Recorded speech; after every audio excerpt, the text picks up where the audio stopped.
At 3:17 in the morning, the 50-story Blackwater Industries tower should have been empty, except for security and the overnight cleaning crew. But Colonel Marcus Kane stood frozen in the executive corridor, watching a janitor mop floors with the fluid precision of a trained killer. When Kane stepped from the shadows and asked, "What was your call sign, soldier?" The man looked up slowly and whispered two words that made the decorated Black Ops commander's blood turn to ice: Phoenix 7. The silence that followed stretched like a taut wire about to snap. Kane's 23 years in black operations had taught him to read men like open books, their tells, their breaking points, the precise moment when bravado crumbled into fear. But the man standing before him, wearing faded coveralls with Miguel stitched above the pocket, radiated the kind of stillness that could only come from walking through fire and choosing to keep walking. If you're enjoying this story so far, don't forget to hit the like button and subscribe. Drop a comment telling me where in the world you're watching from. I love hearing from you. Miguel Santos set the mop aside with deliberate care, his movements economical, controlled. At 42, he carried himself with the deceptive ease of a man who had learned to make peace with violence. His dark hair was touched with silver at the temples, and his hands, calloused from years of honest work, bore the faint scars that came from a different kind of life entirely. "Sir," Miguel said quietly, his voice carrying the weight of respect earned through blood rather than rank, "I believe you're confusing me with someone else." Kane's jaw tightened. Phoenix 7 had been a ghost story whispered in the darkest corners of military intelligence. The operator who had pulled off the impossible extraction from Kandahar when 3 teams had already failed. The man who had walked into a terrorist compound armed with nothing but a knife and 30 minutes of darkness, and emerged with 5 hostages and 0 casualties. Then, 5 years ago, he had simply vanished from the Black Ops community as if he had never existed. Miguel Santos, Kane read from an imaginary file in his mind. Single father, works the overnight shift at Blackwater Industries, clean background check, model employee. He stepped closer, his voice dropping to barely above a whisper. Except Miguel Santos didn't exist until 5 years ago, did he? The fluorescent lights buzzed overhead, casting harsh shadows across the marble floor that cost more than most people's annual salary. This 51st floor housed the executive offices of billionaire tech mogul Harrison Blackwater, a man who had built an empire on government contracts and classified technology, a man who valued security above all else, which made Kane's presence here all the more significant. Miguel's expression didn't change, but something flickered behind his brown eyes. Calculation, a threat assessment that lasted exactly 2 seconds before settling back into the mask of a tired custodian. "Colonel Kane," he said, and the fact that he knew Kane's name without being told confirmed everything. "What brings Black Ops to a corporate cleaning crew at 3 in the morning?" Kane smiled, but it held no warmth. "Routine security assessment. Mr. Blackwater likes to know who has access to his building after hours." He paused, studying Miguel's face. Imagine my surprise when facial recognition software flagged a dead man walking the halls with a bucket and mop. Down the hallway, an elevator chimed softly. Both men's heads turned toward the sound with the automatic alertness of predators. A small figure emerged from the elevator car, a girl of perhaps 8 years old, wearing pink pajamas and clutching a worn stuffed dolphin. Her dark hair was mussed from sleep, and she moved with the drowsy confusion of a child awakened in the middle of the night. "Papa?" she called softly, her voice echoing in the vast corridor. "I had the bad dream again." Miguel's entire demeanor shifted in an instant. The controlled stillness melted away, replaced by something Kane had never seen in any Black Ops facility: pure, unconditional love. Miguel knelt down as the little girl ran toward him, catching her in his arms with the gentleness of a man handling the most precious thing in his world. "It's okay, mija," he whispered against her hair. "Papa's here. You're safe." The child, Elena, Kane realized from his briefing files, buried her face against her father's shoulder. Miguel stood slowly, holding her with one arm while his eyes remained fixed on Kane. The message was clear. Whatever had happened in their shared past, whatever debts or obligations existed between them, none of it mattered as much as the little girl in his arms. Kane felt something shift in his chest. He had spent decades in a world where weakness was exploited and sentiment was a liability. But watching Miguel Santos, Phoenix 7, transform from a legendary operator into a protective father was like witnessing something sacred. "Elena," Miguel said gently, "this is Colonel Kane. He's an old colleague of Papa's." The girl lifted her head and studied Kane with the serious expression of a child who had learned early that the world contained dangerous things. "Are you here to take Papa away?" she asked with devastating directness. Kane crouched down to her eye level, his voice softer than it had been in years. "No, sweetheart, I'm just here to talk." Elena nodded solemnly, then whispered something in Spanish to her father. Miguel's jaw tightened almost imperceptibly before he replied in the same language, his tone reassuring. Kane caught enough to understand they were discussing whether it was safe for her to go back to their small apartment on the 40th floor, one of the perks Miguel had negotiated for his custodial position.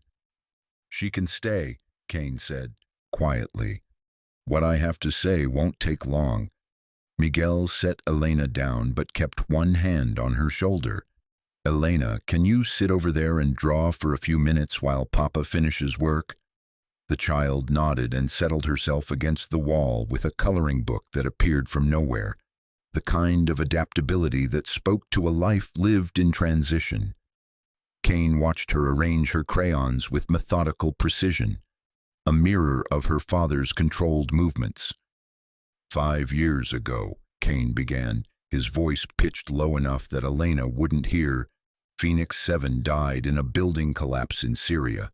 Official records show you were buried under 3 stories of concrete and steel. No body was ever recovered." Miguel continued mopping, his movements steady and unhurried. "I heard about that. Terrible tragedy." "Except the building collapse was staged," Kane continued. "Black Ops knows how to make people disappear when they need to. The question is who helped you die and why?" Miguel's hand tightened on the mop handle. For a moment, Kane thought he wouldn't answer. Then Miguel glanced at Elena, who was humming softly as she colored, and something in his expression changed. "Elena's mother," Miguel said quietly. "Carla was a translator, worked with military intelligence in Kabul. We weren't supposed to fall in love, weren't supposed to have a child. But some things happen regardless of protocol." Kane nodded. He had seen it before. Operators who found something worth protecting beyond the mission. "When Elena was 3, Carla was killed in a car bomb meant for me," Miguel continued, his voice steady but hollow. "I realized I had a choice. Keep being Phoenix 7 and lose my daughter to the same violence that took her mother, or disappear completely and give Elena a chance at a normal life." "So you arranged to die," Kane said. It wasn't a question. Miguel's silence was answer enough. Kane studied the man before him, the legendary operator who had given up everything for love. In the harsh, fluorescent light, Miguel looked exactly like what he appeared to be, a tired, single father working an honest job to support his child. The transformation was so complete that Kane might have believed it himself, if not for the way Miguel had immediately cataloged exit routes when Kane first appeared, or the way he positioned himself to keep Elena behind him while maintaining visual contact with both the elevator and the stairwell access. "Harrison Blackwater doesn't know who you are," Kane observed. Mr. Blackwater hired Miguel Santos, a qualified custodian with excellent references, Miguel replied. That's all he needs to know. Kane pulled out his phone and showed Miguel a classified file photo, a grainy image of a man in tactical gear, face partially obscured by night vision goggles, but the bone structure unmistakable. This was taken in Kandahar 6 months before you died. You saved 12 hostages that night. 3 of them were senators' children. Miguel glanced at the photo, then at Elena, who had moved on to coloring what appeared to be a family of dolphins. That was another lifetime. The senators still remember, Kane said. They remember Phoenix 7 walked into hell and brought their children home. They remember owing a debt that can never be repaid. I don't need their gratitude. Maybe not, but they need to give it. Kane pocketed his phone. One of those senators is now chairman of the Armed Services Committee. Another is Secretary of Defense. The third is running for president. Miguel stopped mopping. His full attention was now on Kane, and for the first time since the conversation began, Kane could see the operator beneath the custodian's facade. What do you want, Colonel? Kane glanced around the opulent hallway, marble floors, crystal chandeliers, paintings worth more than most people's houses. Harrison Blackwater has been very generous to certain political campaigns, very generous to defense contractors who happen to employ former military personnel. He's built quite an empire on the foundation of government contracts. And tomorrow morning he's hosting a private security briefing for some very important people who make decisions about where those contracts go. Kane's voice dropped lower. We've received intelligence that suggests someone wants to disrupt that meeting. Permanently. Miguel was perfectly still now, his mind clearly processing threat assessments and tactical considerations. What kind of intelligence? The kind that suggests Phoenix 7 didn't stay as buried as everyone thought. The implications hung heavy in the air between them. Miguel looked at Elena, who had finished her dolphins and was now working on what might have been a castle, her tongue poking out in concentration. I'm not that man anymore, Miguel said finally. No, Kane agreed. You're better. You're a man who has something to lose. That makes you more careful, more precise. It makes you exactly what we need. Miguel set the mop aside and crouched down beside his daughter. Elena, mija, Papa needs to talk to Colonel Kane for a little while longer. Can you go back upstairs and wait for me? I'll be up in 20 minutes. Elena looked up from her coloring book, her dark eyes moving between her father and Kane with the intuition of a child who sensed undercurrents she couldn't name. Promise? I promise, Miguel said, kissing the top of her head. And you know Papa never breaks his promises. Elena gathered her crayons and coloring book with careful precision, then walked to the elevator. She turned back once, waved at Kane with shy politeness, and disappeared behind the closing doors. The silence that followed felt different, heavier, charged with possibilities neither man wanted to acknowledge. She's your world, Kane observed. She's my everything, Miguel confirmed. Which is why I can't do what you're asking. Kane nodded slowly. I understand, but consider this. If something happens to Harrison Blackwater and his guests tomorrow, this building becomes a crime scene. The FBI will investigate everyone with access, including overnight custodial staff. They'll dig deep, Miguel, deeper than you might be comfortable with. Miguel's jaw tightened. The careful life he had built for Elena, the safety he had purchased with his own death, could unravel with a single background check that went one layer too deep.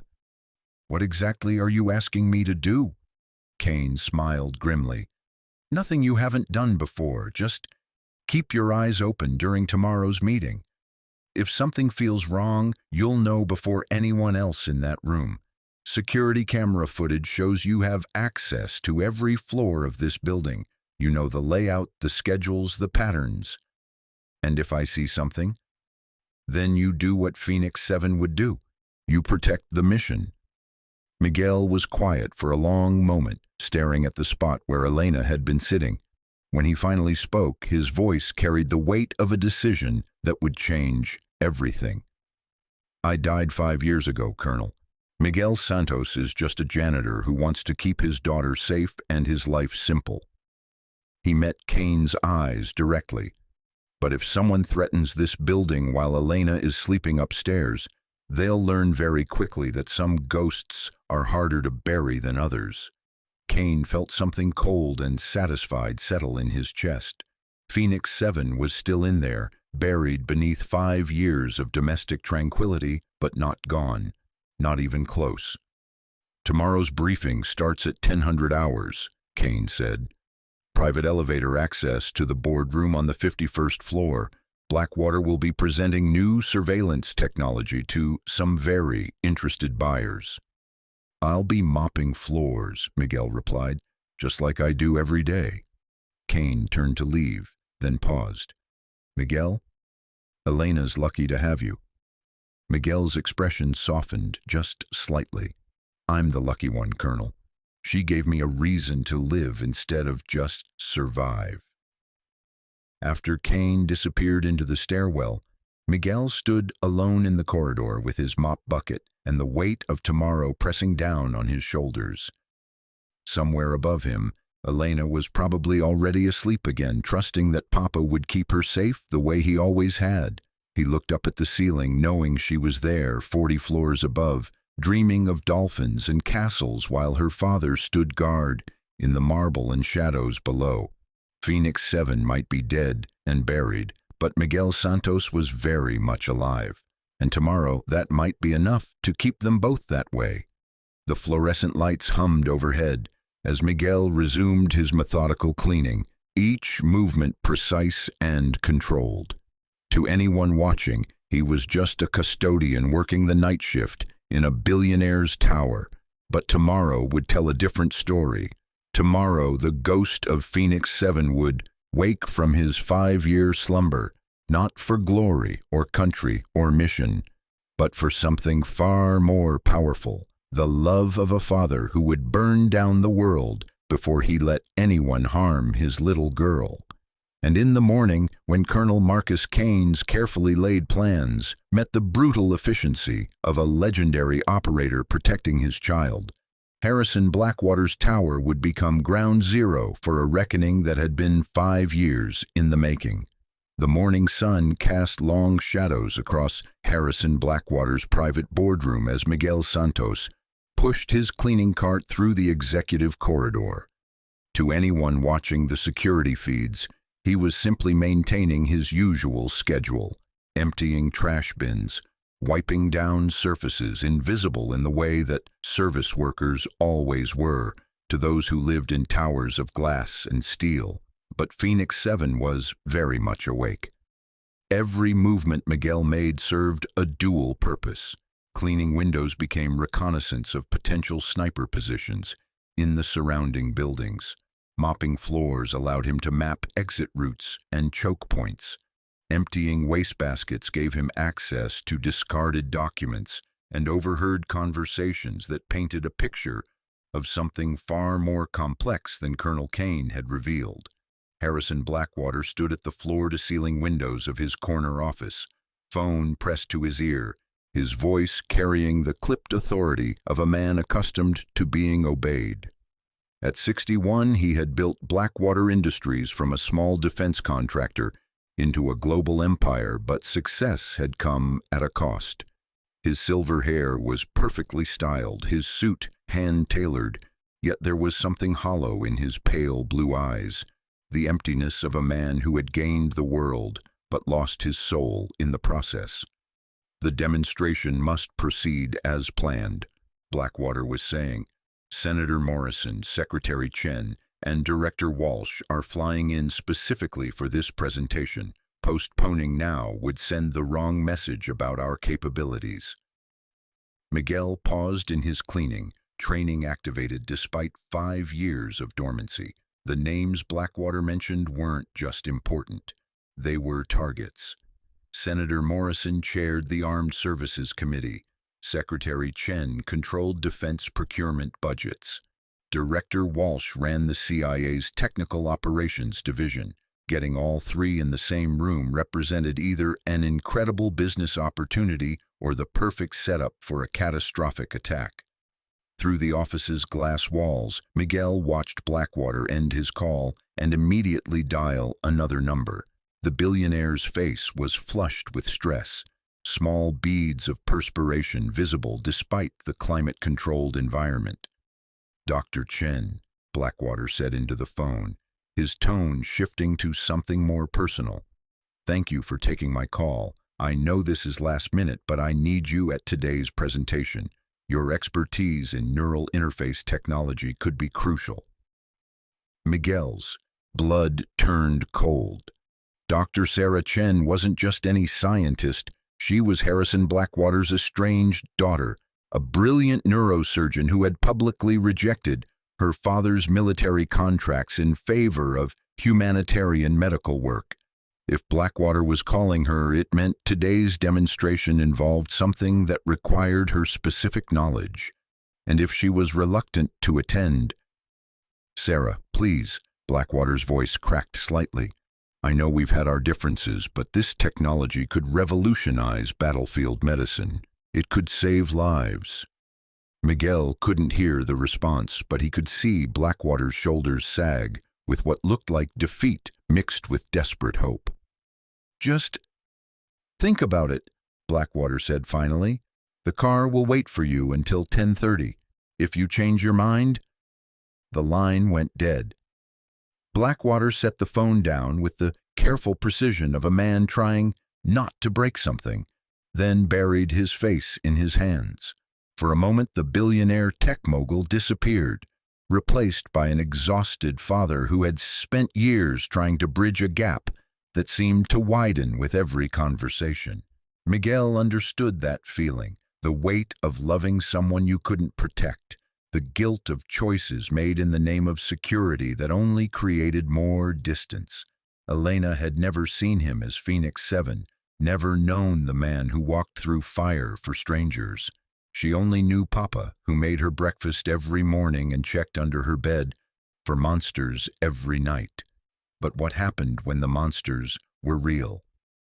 "Mr. Santos," Miguel turned to find Blackwater standing in his office doorway. Up close, the billionaire looked older, more fragile.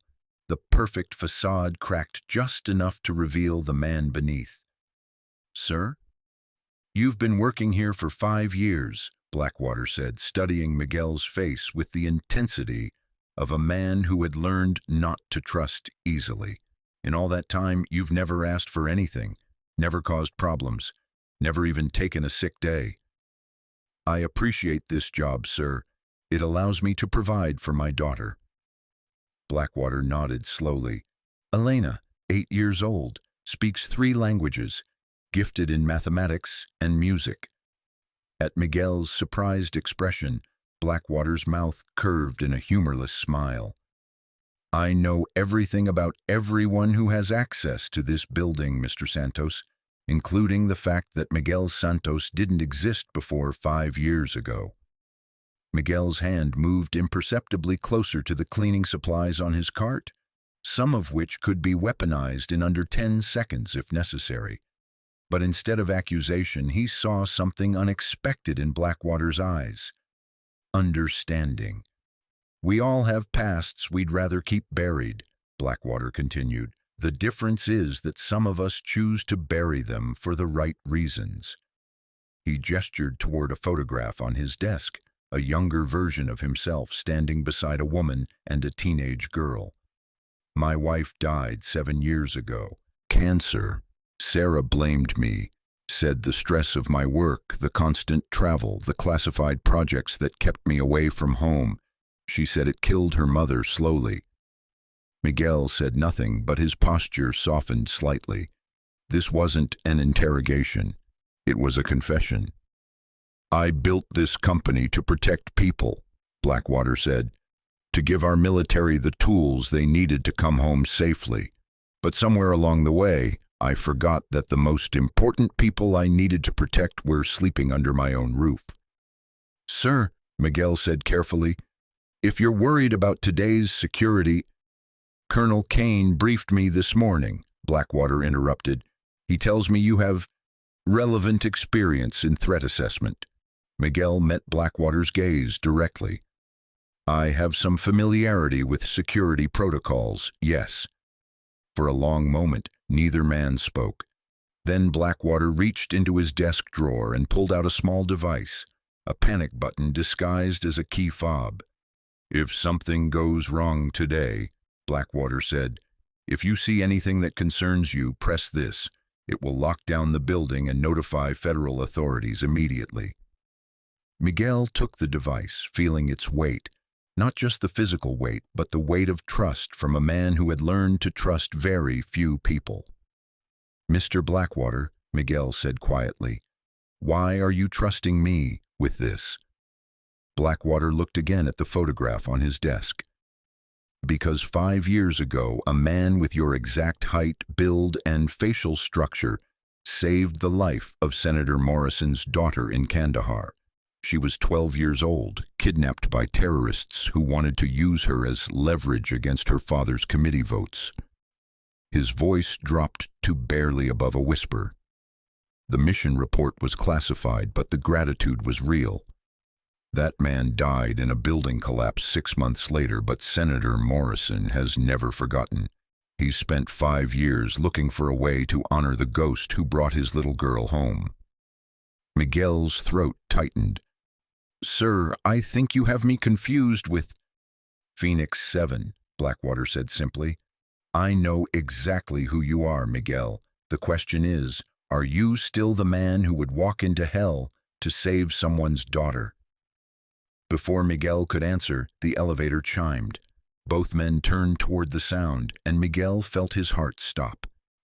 Elena stepped out of the elevator wearing her school uniform and carrying her backpack. But she wasn't alone. A woman walked beside her, tall, elegant, with dark hair and intelligent eyes that bore an unmistakable resemblance to Harrison Blackwater. Dr. Sarah Chen had come after all. Papa, Elena called out, running toward him with the boundless energy of a child who hadn't yet learned that the world contained real monsters. The nice lady found me in the lobby. She said she knows you. Miguel caught Elena in his arms, his mind racing through threat assessments and exit strategies while his heart hammered against his ribs. How had Elena gotten to the lobby? She should have been in school, unless— Mr. Santos, Dr. Chen said, her voice carrying a warmth that immediately put Elena at ease. I hope you don't mind, but when I arrived this morning, I found your daughter sitting alone in the lobby. She said she missed you and wanted to bring you lunch. Elena held up a brown paper bag decorated with crayon drawings of dolphins. I made sandwiches, Papa, the way you taught me, with the crusts cut off. Miguel's training screamed danger. Elena had never come to the building alone before. She didn't even know the way from their apartment complex to Blackwater Industries. Someone had brought her here, someone who knew exactly how to use an 8-year-old girl to compromise Phoenix 7's focus at the most critical moment. But looking at Elena's bright smile and Dr. Chen's genuine concern, Miguel realized there was another possibility. Sometimes coincidence was just coincidence, and a little girl who missed her papa was capable of more resourcefulness than any tactical manual could account for. Elena, Miguel said gently, how did you get here, mija? I took the bus, she said proudly, like you taught me for emergencies. I had the address card in my backpack, and I asked the driver to help me find the right stop. Miguel's chest tightened with a mixture of pride and terror. He had taught her basic navigation and emergency procedures as any responsible single parent would, but he had never imagined she would use them to surprise him at work. Dr. Chen knelt down to Elena's eye level. That was very brave, but also very dangerous. she said softly. Your papa was worried about you. Elena's face crumpled slightly. I'm sorry, Papa. I had the bad dreams again, and you weren't there when I woke up, and I wanted to make sure you were okay. Miguel pulled her closer, understanding flooding through him. Elena's nightmares had been getting worse lately, shadowy figures threatening to take Papa away, leaving her alone in the dark. Her 8-year-old mind couldn't process the complexities of his past, but some instinct warned her that their carefully constructed life was more fragile than it appeared. I'm okay, mija, Miguel whispered against her hair. I'm always okay, and I'm always coming home to you. Harrison Blackwater watched the exchange with an expression Miguel had never seen before, raw emotion, unguarded and honest. When Dr. Chen stood and turned toward her father, the temperature in the room seemed to drop 10 degrees. Hello, Dad, she said, her voice carefully neutral. Sarah. Blackwater's voice cracked slightly on her name. You came. I came for the presentation, she corrected. Nothing's changed between us. But Miguel saw the lie in the way her eyes lingered on Elena, the way her expression softened when the little girl smiled at her. Dr. Sarah Chen might have come for the technology demonstration, but she was staying for something else entirely. Dr. Chen, Miguel said carefully, I should take Elena back to school. I'm sorry she bothered you. She didn't bother me at all, Sarah replied, her professional composure slipping for just a moment. She reminds me of... She glanced at Blackwater, then looked away. She reminds me of someone I used to know. Elena, with the intuition that children possess in dangerous situations, stepped closer to Miguel. Papa, can we go home now? I don't like it here. It feels scary. Miguel's training kicked into overdrive. Elena had always been sensitive to tension and conflict, but this was different. This was the reaction of a child whose survival instincts were trying to warn her father about something she couldn't articulate. In a few minutes, mija, Miguel said, his voice calm despite the alarms going off in his head. Papa just needs to finish his work. At that moment, Colonel Kane appeared in the corridor, moving with the purposeful stride of a man carrying bad news. He spotted Miguel immediately, and something in his expression made Miguel's blood run cold. We need to talk, Kane said without preamble. Now. Miguel looked at Elena, then at Dr. Chen, then at Harrison Blackwater. The careful balance of his two worlds was collapsing, and there was no way to keep the pieces from falling. Elena, Dr. Chen said suddenly, would you like to see something amazing? I have some pictures on my tablet of the work I do, helping people with injuries to their brains and spines. Elena's eyes lit up with curiosity. You're a doctor? A very special kind of doctor, Sarah confirmed. I help people who can't move or can't remember things, and I help them get better. Miguel hesitated. Every instinct screamed against leaving Elena with someone he barely knew, but Kane's expression left no room for argument, and Dr. Chen, whatever her complicated relationship with her father, radiated the kind of genuine warmth that Elena responded to. Can I, Papa? Elena asked. I promise I'll be good. Miguel knelt down and took Elena's hands in his. Listen to me very carefully, mija. You stay with Dr. Chen. You don't go anywhere else, you don't talk to anyone else, and if anything feels wrong, anything at all, you press this button. He handed her a small device from his keychain, a GPS tracker disguised as a charm bracelet. Can you do that for Papa? Elena nodded solemnly. She understood that Papa's serious voice meant important things, even if she didn't understand what those things were. I'll take good care of her, Dr. Chen promised, and Miguel believed her. Whatever else was happening, Sarah Chen was a healer by nature, and she would protect a child instinctively. Miguel followed Kane to a small conference room down the hall, his heart hammering with each step. Through the glass walls, he could see Elena showing Dr. Chen her crayon drawings while Harrison Blackwater watched from his office doorway with an expression of wonder and longing. "We have a problem," Kane said without preamble. 3 hours ago, facial recognition software at Dulles Airport flagged someone we've been tracking for 2 years. Dmitry Kozlov, former Spetsnaz, current freelance assassin with a specialty in high-value targets. Miguel felt the familiar calm descend, the operational mindset that had kept him alive through 100 missions. Target? Unknown, but Kozlov doesn't take contracts for less than 10 million, and he doesn't work alone. Kane pulled out a tablet showing surveillance photos. These were taken at various locations around the building over the past week. Different faces, but the same body language, the same movement patterns.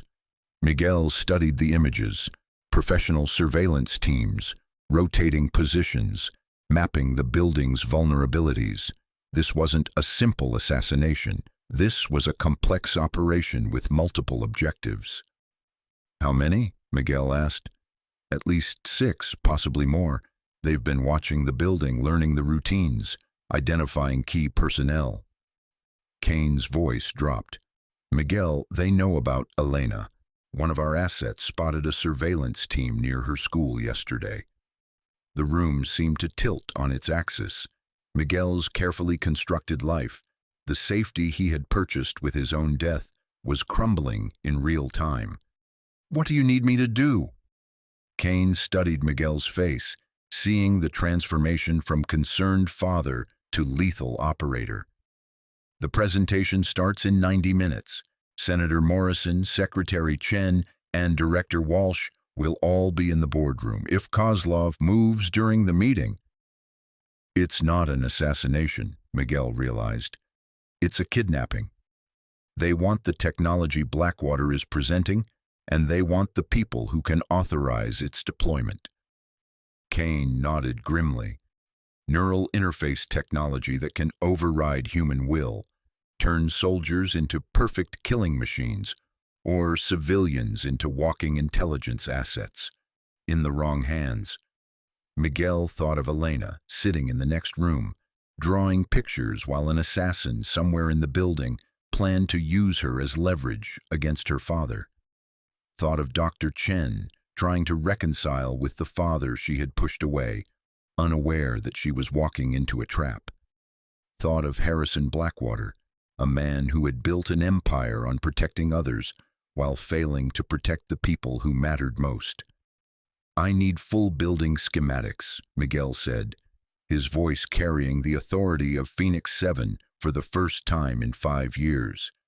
"Security protocols, emergency procedures, and a complete list of everyone who has access to the 51st floor." "Already prepared," Kane said, handing him a secure tablet. "Miguel, Elena needs to be evacuated, now." Miguel shook his head. "Moving her makes her a target. Here, I can control the variables out there." He gestured toward the windows, toward a city full of unknowns. "Besides, she's the only leverage they have against me. They won't hurt her as long as they think they can use her." Kane's expression was grim. "And if you're wrong?" Miguel looked through the glass walls at Elena, who was now helping Dr. Chen organize medical diagrams on the tablet, her small face serious with concentration. She looked up and waved at him, her smile bright enough to light up the entire corridor. "Then Dmitry Kozlov will learn why Phoenix 7 never left anyone behind," Miguel said quietly, "and why some ghosts should stay buried. If you're hooked on this story, make sure to subscribe and turn on notifications so you never miss an upload. Your support means everything and helps me bring you more emotional stories like this one." The next hour passed in a blur of preparation and coordination. Miguel moved through the building with renewed purpose, his cleaning routine now a carefully orchestrated reconnaissance mission. He placed small surveillance devices disguised as maintenance equipment mapped emergency exits, and identified potential weapons among the building's everyday objects. Colonel Kane coordinated with federal authorities, but they both knew that by the time backup arrived, whatever was going to happen would already be over. This was going to come down to Miguel Santos, a mop bucket, and the tactical skills of Phoenix 7. In the boardroom, Harrison Blackwater made final preparations for the presentation that would either secure his company's future or destroy everything he had built. The neural interface technology represented years of research and development, a breakthrough that could revolutionize battlefield medicine or create the perfect tool for controlling human minds. Dr. Sarah Chen stood at the window, watching her father work with the focused intensity she remembered from childhood. Despite their estrangement, she couldn't deny his brilliance or his genuine belief that he was working to protect people. The question that haunted her was whether good intentions could justify the terrible power of the technology he had created, and in a small conference room, Elena Santos drew pictures of dolphins while the most dangerous game of her young life played out around her. She didn't understand why Papa seemed different today, why his voice carried new weight, or why Dr. Chen kept glancing at the door with worried eyes. But Elena understood one thing with absolute certainty. Papa would keep her safe. He always did. He always would, even if it cost him everything. The elevator chimed. Senator Morrison stepped out, flanked by 2 security agents. Secretary Chen followed moments later, her own detail spreading out to secure the floor. Director Walsh arrived last, moving with the casual confidence of a man who had survived 3 decades in the intelligence community. Miguel watched from the shadows as the most powerful people in American defense gathered in Harrison Blackwater's boardroom. In 30 minutes, the presentation would begin. In 31 minutes, Phoenix 7 would discover whether 5 years of peace had been worth the price. And somewhere in the building, Dmitry Kozlov made his final preparations for an operation that would either secure his biggest payday ever or put him face to face with a ghost who had learned that some things were worth dying for. The game had begun. The presentation began at exactly 1000 hours. Harrison Blackwater stood before the assembled officials in the glass-walled boardroom, his voice steady despite the tremor Miguel noticed in his hands. On the massive display screen, neural interface schematics rotated slowly, each component representing years of research and billions in development costs.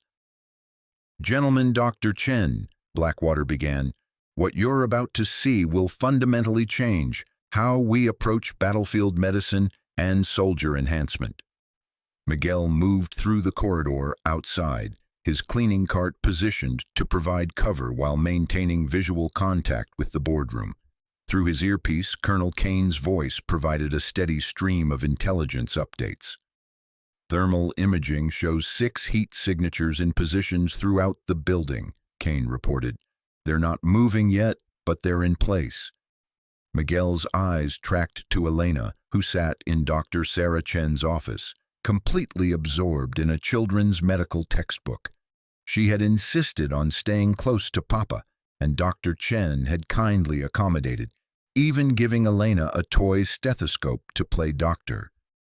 The sight of his daughter's innocent concentration sent a familiar fire through Miguel's veins, the same protective fury that had once driven Phoenix 7 through impossible odds. Inside the boardroom, Harrison activated a demonstration unit, a sleek headset that looked deceptively simple for something that could override human neural pathways. Senator Morrison leaned forward with interest. Secretary Chen took detailed notes. Director Walsh maintained his poker face, but Miguel could see the man's tactical mind calculating applications and implications. The medical applications alone could save thousands of lives, Dr. Sarah Chen said from her position at the conference table. Despite her earlier reservations, she had agreed to provide expert commentary. Paralyzed patients could regain motor function. Soldiers with traumatic brain injuries could recover cognitive abilities. And the military applications? Director Walsh asked quietly. Harrison hesitated. This was the moment that would define his legacy and potentially doom it. Enhanced reflexes, improved accuracy, direct neural communication between team members. In theory, we could create the perfect soldier. Miguel's blood ran cold. He understood now why Dmitry Kozlov had taken this contract. Neural interface technology in the wrong hands wouldn't just create perfect soldiers, it would create perfect slaves. Terrorists could turn anyone into an unwilling suicide bomber. Hostile nations could convert captured soldiers into intelligence assets. The technology Blackwater had created to protect people could be used to destroy free will itself. A soft chime indicated an elevator arrival. Miguel's muscles tensed as he watched the doors open to reveal a maintenance worker in coveralls identical to his own. The man's face was unfamiliar, but his posture screamed military training. Miguel activated his earpiece. "Kane, we have contact. Elevator Bank B, 51st floor." "Copy that. Building lockdown in 3 minutes." But 3 minutes might as well be 3 hours. Miguel watched the fake maintenance worker move toward the boardroom with purposeful strides. In his tool bag, Miguel caught a glimpse of something that definitely wasn't a wrench. Inside the boardroom, Harrison was explaining the safeguards built into the neural interface system. When the lights flickered once, then stabilized, Senator Morrison glanced up with mild concern. "Electrical grid fluctuation," Harrison explained smoothly. "The building's backup systems compensate automatically." But Miguel knew better.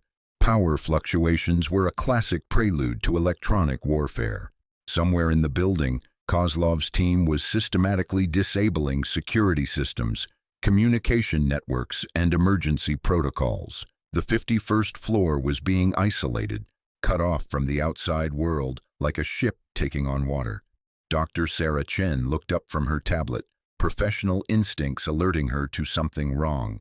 Through the glass walls, she could see Miguel Santos, moving with unusual urgency, his cleaning routine abandoned in favor of something that looked suspiciously like tactical positioning. The fake maintenance worker reached the boardroom level and immediately split off toward the emergency stairwell.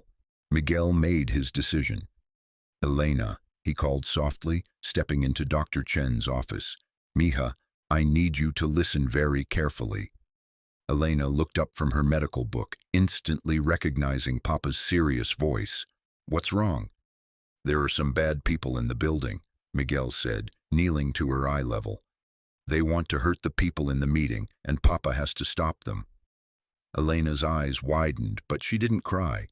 Miguel had trained her for emergencies without ever explaining why a janitor's daughter might need such training. Now that preparation would save her life. "Dr. Chen," Miguel said, his voice carrying the authority of Phoenix 7, "in 30 seconds, this floor is going to become a battlefield. Elena knows the lockdown procedures. Follow her instructions exactly." Sarah Chen stared at Miguel Santos, seeing him clearly for the first time. The quiet janitor had vanished, replaced by someone whose very presence changed the air pressure in the room. "Who are you?" "Someone who keeps his promises," Miguel replied, kissing Elena's forehead. "I love you, Mija. Stay with Dr. Chen and remember everything Papa taught." "You!" Elena wrapped her arms around his neck in a fierce hug. "Come back to me, Papa. You always come back." "Always," Miguel promised, and meant it with every fiber of his being. He stepped back into the corridor as alarms began blaring throughout the building. Emergency lighting cast everything in harsh, red shadows. Through the boardroom's glass walls, Miguel could see the assembled officials rising from their chairs in confusion and concern. Colonel Kane's voice crackled through the earpiece. "Building is in lockdown. Federal response team is 15 minutes out. 15 minutes, in tactical terms, an eternity. Miguel reached his cleaning cart and, with practiced efficiency, converted it into an armory. The mop handle telescoped into a tactical baton. Cleaning chemicals became smoke screens and improvised explosives. The seemingly innocuous cart revealed weapons that Phoenix 7 had cached throughout the building over the past 5 years, a contingency plan he had hoped never to use. The elevator chimed again. This time 4 men emerged, moving with the coordinated precision of special forces. Miguel recognized the leader immediately from intelligence photos. Dmitry Kozlov himself, a man who had never failed to complete a contract. Kozlov spotted Miguel instantly, his predator's instincts recognizing another apex predator despite the custodian's disguise. For a moment that stretched like eternity, the 2 men measured each other across the marble corridor. "Phoenix 7, Kozlov said in accented English, his voice carrying genuine respect. "I had heard you were dead." "I am," Miguel replied, stepping out from behind his cart. "But ghosts have a way of protecting what they love." Kozlov smiled, a cold expression that held no warmth. "Then today, ghost, you will learn that love makes you weak." The first shot shattered the corridor silence. Miguel was already moving, 5 years of domestic tranquility evaporating in an instant as Phoenix 7's reflexes took control. He rolled behind a marble pillar as automatic weapons fire chewed chunks from the wall where he had been standing. Inside the boardroom, chaos erupted. Senator Morrison's security detail immediately moved to shield their principal, but the glass walls offered no protection from high-powered rounds. Harrison Blackwater grabbed the neural interface prototype, his only thought to prevent it from falling into the wrong hands. Director Walsh, despite his age, proved his intelligence background by immediately identifying the most defensible position in the room. "Everyone down, away from the windows." Dr. Sarah Chen didn't hesitate. She grabbed Elena and pulled the little girl behind her father's heavy oak desk, shielding her with her own body while Elena clutched the toy stethoscope like a talisman. "Papa will come," Elena whispered, her child's faith unshaken by the violence erupting around them. "Papa always comes." In the corridor, Miguel used every piece of cover, every shadow, every architectural advantage, with the precision of a master craftsman. Kozlov's men were professionals, but they were hunting in Phoenix 7's territory now. Miguel had spent 5 years learning every inch of this building, every sightline, every vulnerability. He moved like smoke, striking from unexpected angles, using the building's own systems against the invaders. Emergency fire suppressors became blinding fog. Maintenance panels became improvised weapons. Every janitor's tool became an instrument of precisely applied violence. One by one, Kozlov's men fell. Not dead, Phoenix 7 didn't kill unless absolutely necessary, but disabled, neutralized, removed from the equation with surgical efficiency. Colonel Kane's voice cut through the chaos. "Miguel, we're tracking additional heat signatures. This isn't the full team." Miguel's heart stopped. If these 4 men were just a distraction.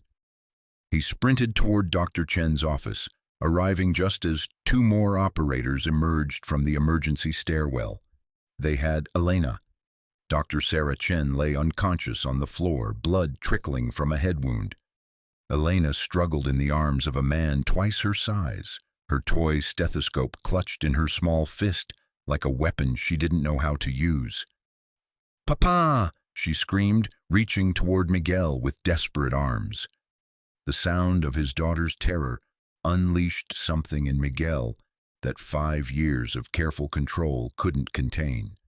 Phoenix 7 had been a ghost, but Miguel Santos was a father, and fathers didn't negotiate with people who threatened their children.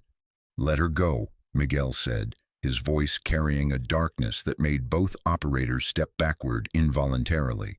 Kozlov appeared behind his men, Elena's kidnapper between them like a human shield. Ah, Phoenix 7, now we see the truth. The great ghost operative reduced to begging for his daughter's life. I'm not begging, Miguel said quietly. I'm warning you. Kozlov laughed. You are surrounded, outgunned. Your daughter is my insurance policy. Surrender the neural interface technology and perhaps she lives to see another day. Elena stopped struggling and looked directly at Miguel. In her 8-year-old eyes, he saw something that broke his heart and filled him with pride simultaneously. Absolute faith that Papa would save her, no matter what it cost him. Elena, Miguel said softly, using the voice he saved for bedtime stories and scraped knees. Do you remember the breathing exercise Papa taught you? Elena nodded, her fear receding slightly at the familiar routine. 4 counts in, Miguel continued, his own breathing becoming combat steady. Hold for 4. Elena inhaled, her small chest rising. 4 counts out. Hold for 4. Elena exhaled, her body relaxing in her captor's arms. Good girl, Miguel said. Now close your eyes and count to 10.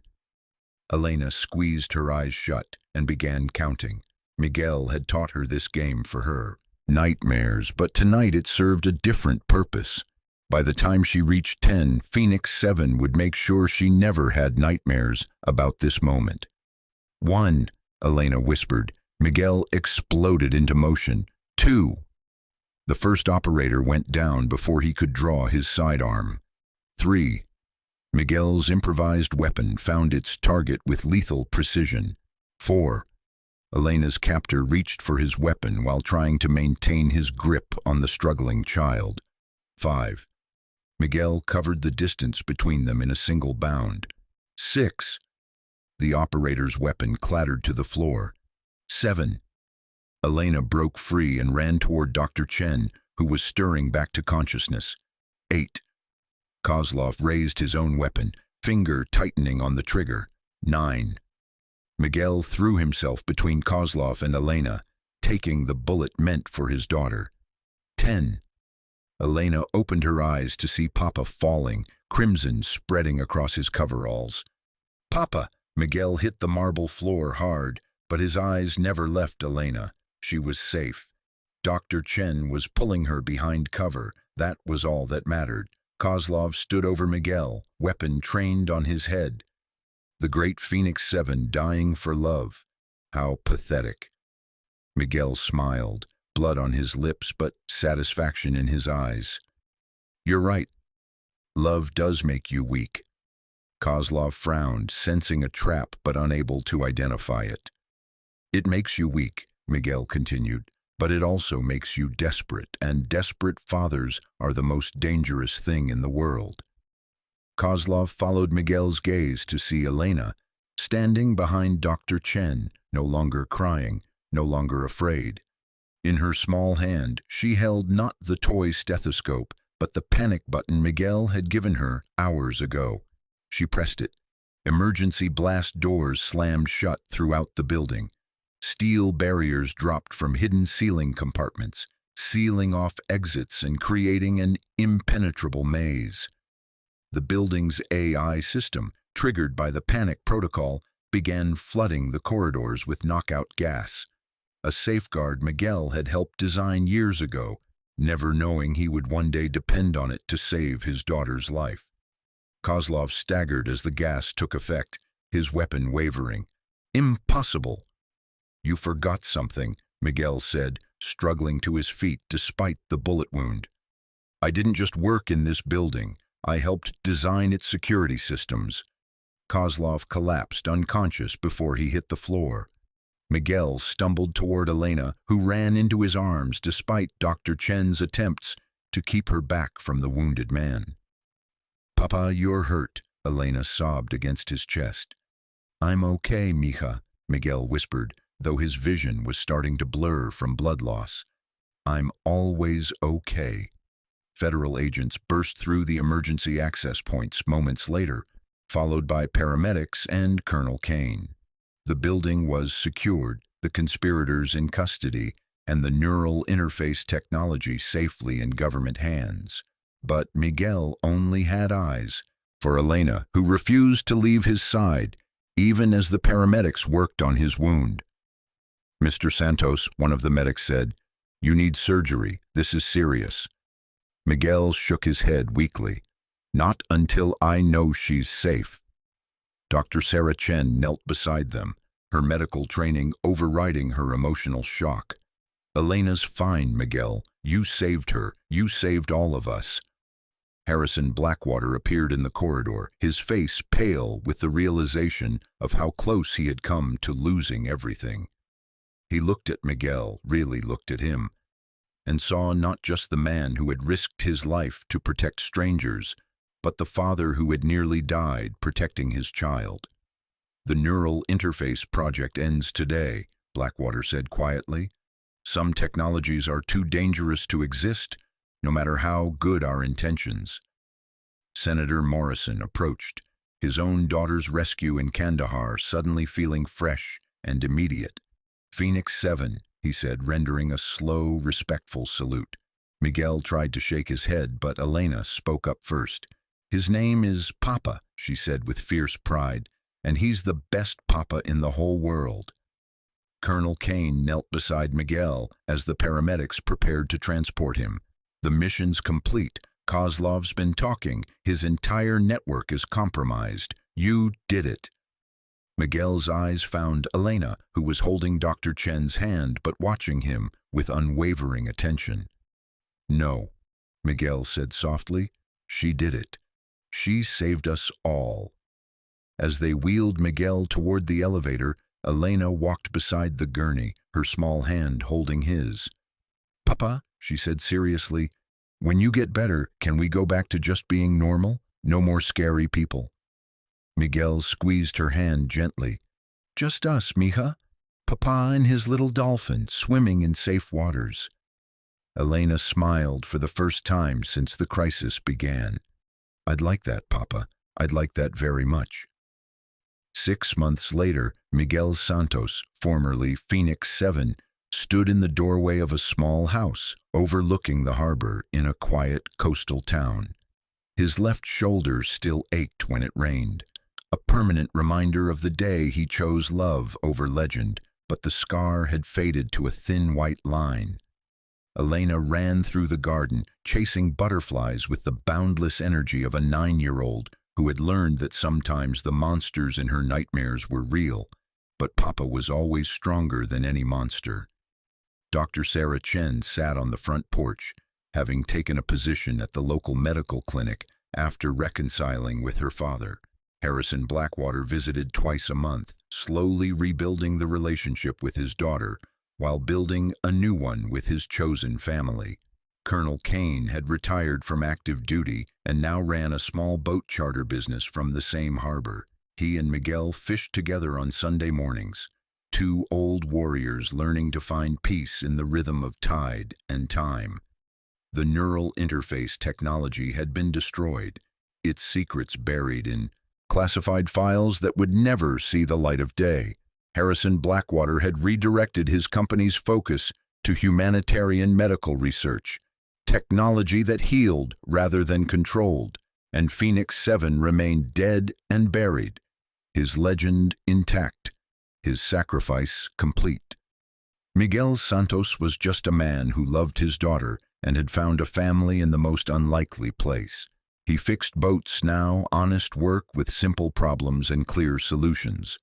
Elena went to the local school, where she excelled in mathematics and music, and where no one knew that her father had once been one of the most dangerous men alive. On quiet evenings when Elena was asleep and the harbor was still, Miguel sometimes stood at his window and remembered the weight of Phoenix 7's missions. But he felt no regret, no sense of loss. He had traded a legend for love, and it was the best deal he had ever made. Elena appeared at his side, rubbing her eyes sleepily. "Papa, will you tell me a story?" Miguel scooped her up, carrying her back to her bedroom, where dolphins danced across the walls in watercolor murals Sarah had painted. "What kind of story, mija?" Elena snuggled against his chest, her voice drowsy with approaching sleep. "A story about a papa who loved his little girl so much that he fought monsters for her." Miguel tucked her into bed, smoothing her dark hair across the pillow. "Once upon a time," he began, "there was a papa who thought he was very strong and very brave. But then he had a little girl, and he learned that love made him stronger and braver than he had ever imagined possible." Elena smiled sleepily. "And they lived happily ever after?" Miguel kissed her forehead gently. "They lived safely ever after, mija, which is even better." Outside, the harbor lights twinkled like stars fallen to earth, and Phoenix 7's legend slept peacefully in the arms of a father's love. Thank you so much for watching until the end. If you loved this story, check out the other videos on your screen now. I think you'll really enjoy them. And don't forget to subscribe if you haven't already. See you in the next story.